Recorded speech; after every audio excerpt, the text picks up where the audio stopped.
we're getting to a point where, when Mexico number one, China number two, Peru number three, we're getting to a point where these countries have to start thinking for their own national security, their own national sovereignty. If the United States is bold enough to say we're making this critical for national security, at what point do all the countries say this? And at what point do all these countries say, screw it, I'm not going to send it to the United States. I'm going to keep it for our own national interests. And that's something to consider. And this is why China has been securing supply chains from these countries for years. They're 3 or 4 steps ahead of us. You never heard me Oh say yeah. the U.S. is going to into China, excuse me, into Mexico and Peru and buying Doré concentrate, paying double what anyone else will, and shipping it back here to refine it.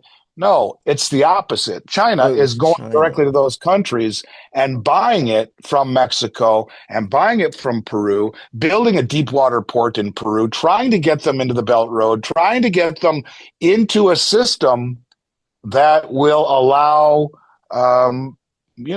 them to be first in line and to get control of silver production before it even is called silver. And they're way ahead of the game. So this was what he titled China Yes. just closed the door and the West is out of metal. I don't know why I said Mexico's So went to what he's China. talking about there is basically that China just said in response to what the U.S. did that fine, we're just not going to export any, and if we do, it has to first gain permit through Beijing, and they're a massive producer and a massive refiner. Now this is what it's coming down to, and China is doing the same thing now with silver and ultimately gold than that they've done with rare earths. And there's no coincidence. You look at their Belt Road Initiative. It's the largest infrastructure project in human history that is connecting largely very resource-rich countries, 175 or 150 of them plus that are underdeveloped. And there's no coincidence that they are expanding their Shanghai metals exchanges throughout the Belt Road and throughout Asia, Africa, and Europe, in order to settle imbalances. They're going to trade with these countries over Mbridge. They're going to they're going to usurp the dollar, and we just saw the first trade beta test in the unit last week, which I've talked with you about for Unit. 2 years. Yeah, But I remember. now, Mbridge is the vehicle that allows cross-border settlement in 6 seconds with a 98% reduction in fees free from swift intervention. And the Chinese just signed up all the countries in Southeast Asia known as the Eurasian, or the what are they? The Asian countries, that are represent. They're China's largest trading partner. They have 800 million people, twice the population of the West, and they're 30% of global GDP. They're now trading with China over their platform that allows no swift intervention. And so this is something that is growing. But what the Shanghai Exchange is doing is they're opening vaults all throughout, multi-jurisdictional vaults all throughout the world. The first one was just finished in Hong Kong. And what is significant about that is that they've also at the same time made their yuan, their digital yuan, immediately convertible into gold without converting to dollars first. So the first trade that just happened the other day between the United Arab Emirates and China was digital yuan buying whatever they're buying the UAE, from Dubai, from UAE. And if UAE wanted to, they could take that digital yuan, send it to China, immediately convert to gold, and take possession of it in That's Hong Kong. The massive. first vault is done. You know where the second vault is being built right now? Where? Saudi Arabia. And who was the Did you? fifth partner in Mbridge? Saudi Arabia. And then after the Saudi Arabian vault is built, they were going to expand this infrastructure throughout the whole Belt Road, Asia, Africa, South America, that will connect with the BRICS vault, that will connect with the new vault in St. Petersburg, that will connect with the vault in Dubai, connect with the new vault in Singapore. All of these vaults are connected through, and they will be the release valve, if you will, of settlement in gold and trading with local currencies over a bridge network that the U.S. isn't compatible with. This expansion is happening in real time, and the West is woefully behind the curve. The Oh Chinese are yeah. 2, 3, 4 steps ahead of us. Oh yeah. And a system like that. seems possible, kind of like when we got rid of the gold standard, the dollars were just left for nothing. I definitely could see like a digital currency being backed by something like that working. Just naturally how we're advancing in the new digital era. But so I wanted to ask with you, since you run a company, what is sourcing inventory looking like? Like, are you having trouble finding eagles or anything like that, or is there anything unusual or The only thing that's been really hard to get or harder to get are U.S. mint products. Gold buffaloes in particular have been really hard. They haven't made a platinum eagle in 3 years, and silver eagles have more or less been rationed. So, but you look at something like 90% junk silver, and you're getting it yeah. below spot. I mean, it's the Yeah, best that's value I've seen that's in my career definitely ever, yeah, ever. junk silver. And a lot of the stuff is available, but when you see the bleeding dry and the standing for delivery at the highest level, it tells you it has to trickle down into the Oh retail well. market. But the reason why that is, if you look right now, three things. Number one, the retail public has their highest allocation ever in history to the stock market, about 45, 6, 7%. That's ma and pa, right? That's not the institutions or the hedge funds. This is the retail public has their largest exposure ever to the stock market. They also have their largest exposure ever to margin debt, about 1.3 trillion, and their largest exposure ever to options. So ma and pa public have their largest exposure to the stock market. They're all in on leverage with margin and speculation with options. As guys like Buffett are sitting on the sidelines with 400 billion in cash, and Jamie Dimon is dumping stock. Bezos sold 6 billion worth of Amazon stock since June. The institutionals have been selling 2 billion a week since June. Zuckerberg sitting in a bunch of cash. All these big insiders are leaving the market as the public is in all in. And then you look at Right. what's happening on COMEX, deliveries that you've never seen before every single freaking month. Billions and billions and billions and billions. Who the hell are they? And what really bothers me is that there isn't one shred of journalistic integrity where you got people saying, what the hell's going on? Who's doing Right. this? Who's buying it all? No one in the mainstream, from Jim Stupid Kramer to anybody on Fox, anyone. 60 Minutes. How about just say, something's really weird here where we become net importers of gold and the amount of metal that's coming in is in the billions every single month. Billions and billions and billions and billions. And if 75 million ounces has left COMEX in silver since October, don't you think someone should ask who the fuck is doing it? Pardon Right. my language, but it bothers me It that there should, is no yeah. integrity Right. left. Silver has moved um, over the last 10 years from $13 to $57. That's a 315% increase. No one talks No about it. one talks Go about it. Right. right. And I just think that, when you see 50 million ounces taken off the exchange in 5 days, um, someone should say, what the hell's going on? Yeah.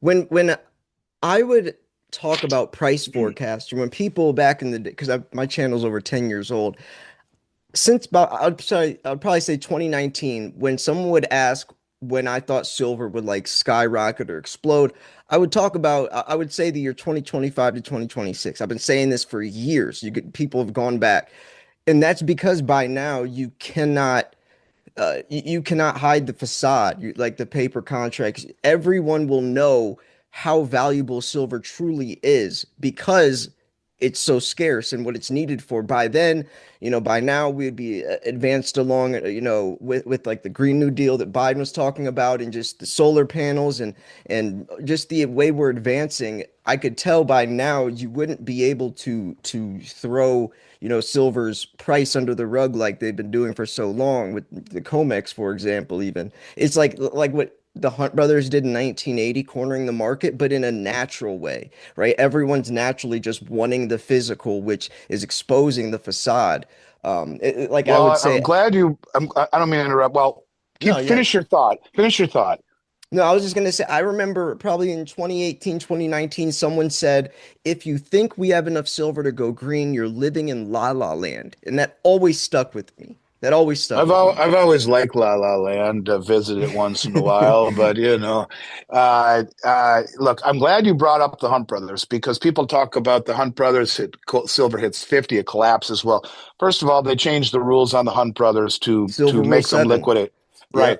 Yep. But that was, you could argue, and manipulation is the wrong word on the Hunt brothers angle. It was arbitrage. Calculated. It was Yeah. Like, calculated, but it was yeah. now. What's It's that was different now this is is natural. well, it's natural, and now you have the United States government Yeah. putting a policy and national security floor underneath it. They've never done that before. At the same time, the European Union and China are doing the same thing, and you have huge deliveries that are being made, and so a system that is based on paper promises works, right? Until you Until get deliveries. And the deliveries, and when London could always fill in the gaps, now they can't. And Ted Butler so, talked about this day coming yes, some, and but Ted Butler it's always, that was happening. his point. Ted Butler's point, dedicators like this, but his point every time was they can do this now, but one day it's going to catch up and it's happening. Sadly, Well, he missed it by rest in peace, Ted Butler. He missed it by about a year, but you know, it's true. It is very true. And where the silver market can trade 583 million ounces in one day, 75% of annual global mine supply is just ridiculous. yeah, And, for all of these years, it's worked to suppress the price by using paper contracts. But, you know, when you get to a point where the trust has been broken and central banks are repatriating gold and silver, it's a problem. And, I think I've been asked by a few large companies to very, very cool stuff that I want to talk with you about very soon. I can't do it yet because of an NDA, but really soon I want to talk. You've been asked to help with digital tokenized metal by some very large players. And, um, you know, I, if someone would have said to me a year or two ago, do you think tokenized gold and silver could upset the marketplace? I'd say no. But now that I think about it, when you talk about central banks repatriating gold and investors now considering and shifting to tokenized gold, you look at the paper system. The global gold and silver market operates on levered fractional system, where a small amount of gold and silver backs a large volume of paper claims. Doesn't work when people stand for delivery. It did work for decades because no one stood for delivery, very few. But now they are. And the central banks are repatriating, and the commercial banks are standing for delivery, and the sovereign wealth funds are. When you talk about tokenized gold and silver, to me, what makes it interesting is that it gives a fully allocated, instantly transferable, and fungible ownership of the real metal. You can post as collateral as well. And this undermines the demand for paper gold if you do it right. If you know where is it, what form, who stores right. it, who audits it, and That's how is it deliverable. If those things are taken care of, you could talk about a sudden collapse in the paper system that's triggered by an unorderly unraveling of unhedged exposures. How far away are we from that? I don't know. But I think that tokenized metal has the potential to be the catalyst for the collapse of this entire paper, gold, and silver scam that's been going on for yeah. a long time. Yeah, that's Man, that's so risky because like I've gotten into that in the past actually a little bit, like companies that did this and had, mines but it's so new, it's hard to regulate. But yeah, If you that's do it, definitely the if it's done direction. by Yeah. the a company that's big enough and Yeah, respected enough, and it's done the right way right. with transparency and deliverability, it's got a shot. Yeah. Yeah. I mean, isn't that what, the East is doing right now? Like you said the unit, they actually is that implemented yet? You said they did the first trial. They just did a beta test like a week ago or so. And the unit is a proposed settlement unit of account concept. It's not a common currency. It's Okay. 60% BRICS plus currencies, 40% gold, deliverable to central banks on demand. But it's a wholesale settlement instrument for governments and big institutions. It's not a retail coin. Oh, The gotcha. retail thing is what's called BRICS Pay. And that's a very crazy one too, because BRICS Pay is like a credit card or an app on your phone. It's B2B, it's consumer to bank or consumer to business. And it's like if you live in one of the countries like Brazil and want to go to China, you can just buy right on your phone without having to convert to Yuan That's and do all of that crazy. stuff.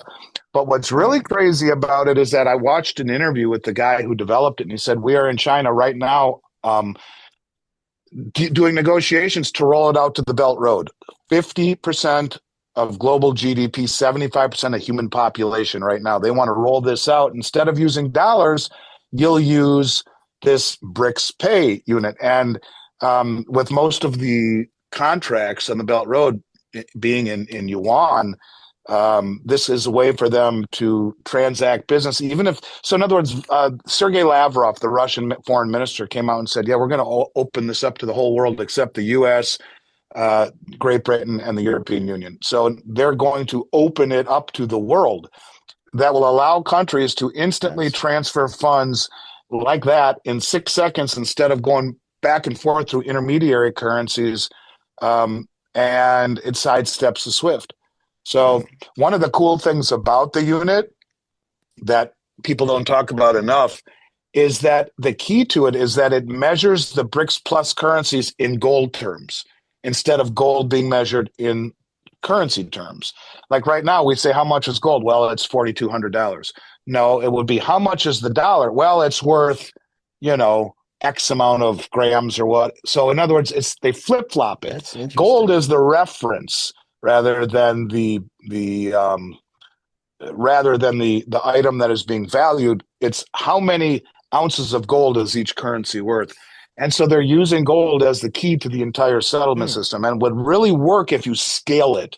Because if you scale it, you don't have to value it in dollars or in yuan. You value in everyone's currency. What's it worth in gold? And that's how they're going to do it. And with the multi-jurisdictional vaults all throughout the Belt Road, all throughout this area, you can have institutions who are trading with all these countries deposit gold. Like the next one is being built in Saudi Arabia. So Saudi Arabia buys oil from or sells their oil to China. They pay in digital yuan, soon to be the unit. See this expansion that Xi is saying is to internationalize yuan. In my mind, it's not to piss off Trump. It is to build the rails for the unit. And the only reason they're doing it that way is when the BIS pulled out of Mbridge. China, Hong Kong, Thailand, UAE, and Saudi Arabia, who developed this technology, they did it in concert with the Bank of International Settlements Innovation Hub, Western system. They pulled out at the 12th hour, said we can't be involved in anything that would allow any country to sidestep Western sanctions. Like they just realized that Russia was the iron bricks. All of a sudden, it's espionage. It pissed them off so badly that everything's gone dark. And now we just find out that the unit had a beta test, and all of this stuff is coming out after it happens.